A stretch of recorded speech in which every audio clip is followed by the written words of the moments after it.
Yeah. So, and we're hearing about love languages a lot lately. Yeah. So I'm sure you're well versed in love languages. Mm-hmm. I am as well. And people are starting to learn, which is cool, because I think that's the one good thing about social media is that we're able to spread good information and help people out by the millions, you know. Mm-hmm. So a lot of people are starting to learn about their love languages. How much do you feel like that plays into the bedroom? Because, Mm-hmm. you I know, think it's super important. super important. Yeah, because okay, the majority of men, not all men, but the majority of men, their love language is physical affection and Right. sex. That's how they feel loved. So Right. if that's how they need love and that's how they receive love, and then their woman isn't giving that to them, it's more than just I want sex and she doesn't. It's actually now you're breaking it down to like a foundational need about how one gives and receives loves. And that's a serious issue. Absolutely. Right. Yeah. So did you now obviously women have, and is it possible that that men might have one love language, but a woman might have three? Absolutely. Yeah. And so I think a lot of times with men, and you know, what we do is we think acts of service, Mm-hmm. right? We think acts of service is it, or gifts, Mm-hmm. right? So we look at it and say, well, no, I keep her car washed and I pay her car payment. Right. So she should always be horny. Like Mm-hmm. she should, Yeah. not only should she know I love her, Right. but she should be horny all the time, right? Right. Right. Right. But that might not be her love language. Right. But we get confused because Mm-hmm. we see posts and we see people posting the extravagant gifts and the vacations. And Mm-hmm. you get to a point as a man where you feel like I'm loved more the more my finances are solid. Mm-hmm. So we're automatically thinking acts of service and gifts are every woman's top two love languages. Mm-hmm.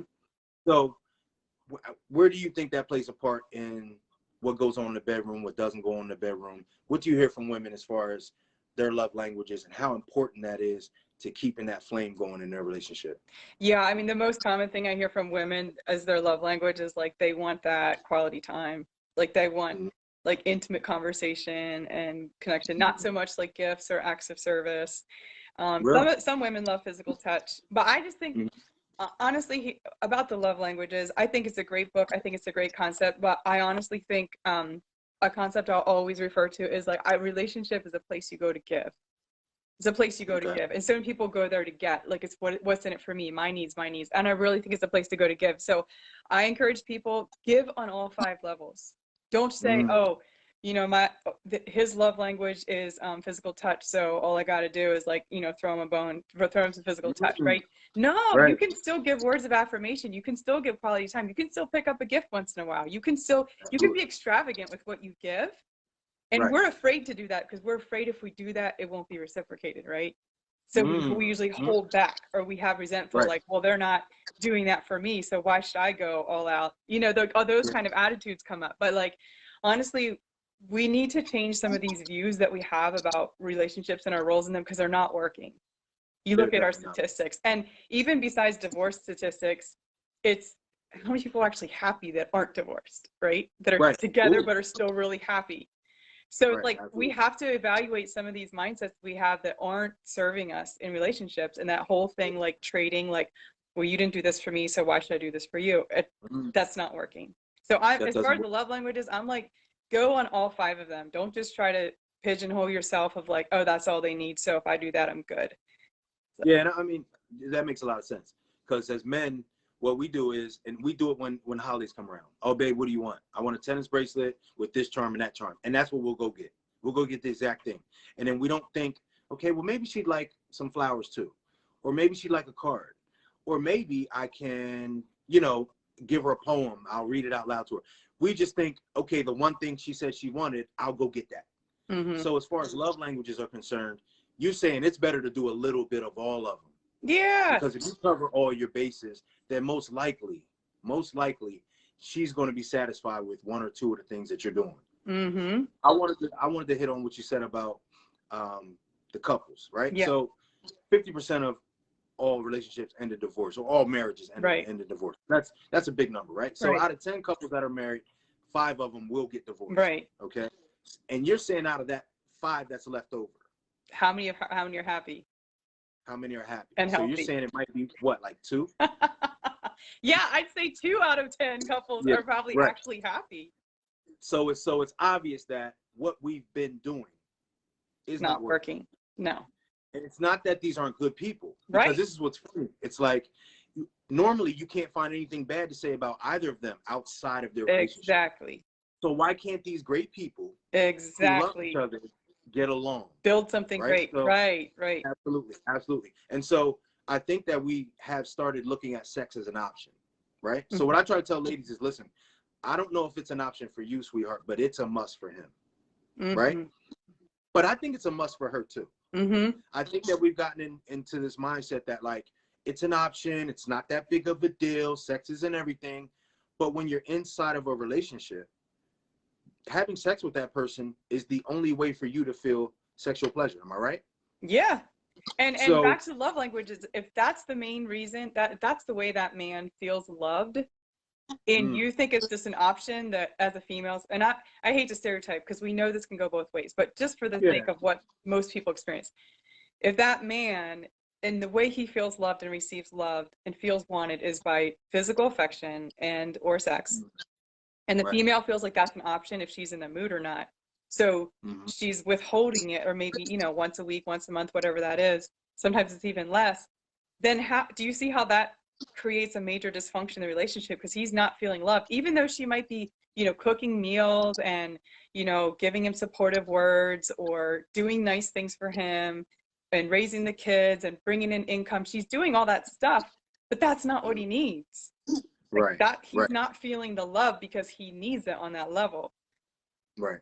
And we're very big on, men are very big on, like, so, you hear some women say, oh, he's so needy, he's so needy.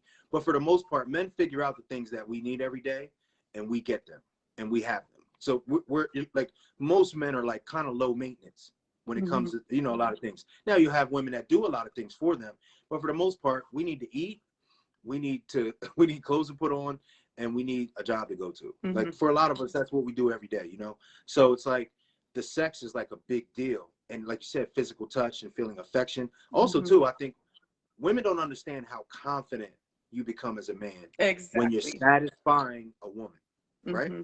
So a lot of times we would look in the movies, and the good-looking athlete guy, he's so confident and he's really good with the ladies.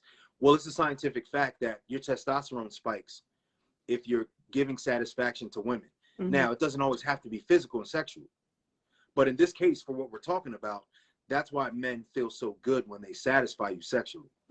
So if he's not doing that, right? If you're not allowing him to do that with you in your marriage, now his confidence is Now he suffering. feels like he failed. He feels like he Right. failed.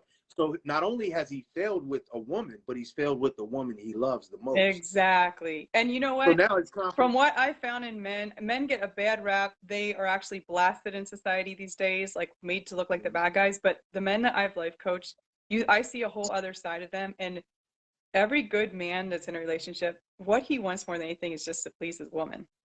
Oh, absolutely. Like, it might not come across that way in some of the ways he expresses that, but like you're saying, even with sex, like, he feels good about himself when he can please her. And if he feels like he's missing that, it's a confidence blow. It's like he feels like a failure, even if he's doing great in his career and he comes home and he feels like he's messing up, and that's the most important thing to him. And he doesn't feel like he's doing a good job. Definitely affects the way he feels. Well, and I think no matter how much money you have, no matter the promotion, if you hit your sales quotas at work, if you're not satisfying the woman that lays beside you each night, because the frequency isn't there, because we know that satisfying you means more than just once a month, once every 3 weeks. If you're not satisfying that woman, no accomplishment outside of the home is going to replace that. You know what I mean? It's like, and so women probably don't realize the confidence that's lacking with this man, because you're not allowing him to satisfy the person he wants to satisfy the most. Okay, And now so you're leading into something that I think is a huge mindset shift for women, is what you just said. When a woman realizes the power that she has to give her man confidence and make him feel good, then instead of looking at sex as like, oh God, like he wants sex all the time, or I have to do this, or like, or sometimes even making him feel bad for wanting it, or calling him like a pig, or all this stuff that's out there, right? If you switch that mindset and say like, wow, I'm so powerful, like I get to make my man feel good, I get to make him have confidence, I get to give that as a gift instead of seeing it as like an option or obligation or a duty. When you flip that mindset, it allows you to be in a place where like you feel good giving that to your man. Absolutely. And I don't think that that's honed in on enough. It's because not. Again, we look at sex like it's an option, right, instead of it's a must. To me, it's the most natural form of connection between two human beings. and it is what it is. If you expect that man to be with you for the rest of his life, that's something that he's going to need from you. Yes. Which kind of leads to the topic you posted today about a female. Absolutely. I want to tell you a story before we get on that topic. I love to interview couples that are happy because they're so rare. And so when I see one, I will actually stop them real quick because I'm friendly, and I'll just be like, okay, tell me your secrets, you know, like, da, da, da. And there's some things I found out, not for this conversation, maybe another one. But the one couple, they were in their 70s. They've been married 40 years. And we talked about sex because he said what a man wants the most from his woman is her respect and sex. Those two things. He's like, we're simple. We want respect and respect. He said in 45 years, even though this woman had 2 kids and dealt with depression and all this stuff, he said in 45 years, I can count on one hand how many times she ever said no to sex. Wow. And they're happily married. Like she is he just loves her. He's always buying her flowers and like honoring her and speaking highly of her and the way they look at each other. You don't see that very much. So I look at the things how couples think who make it long-term and happy. And I see they think differently, even about sex, than couples that are unhappy, you know? Absolutely. Absolutely. So she found, however it was in her mindset, she found joy in giving her husband that gift of sex, even if she didn't feel like it or whatever. It never came across to him. He never felt denied. Now, and that's a great story because, you know, people never hear about those couples. They never hear about the ones that last 45 years and everything was just, you know, but so things change though. And, you know, we will blame women for not wanting to do it, but we do play a part in that.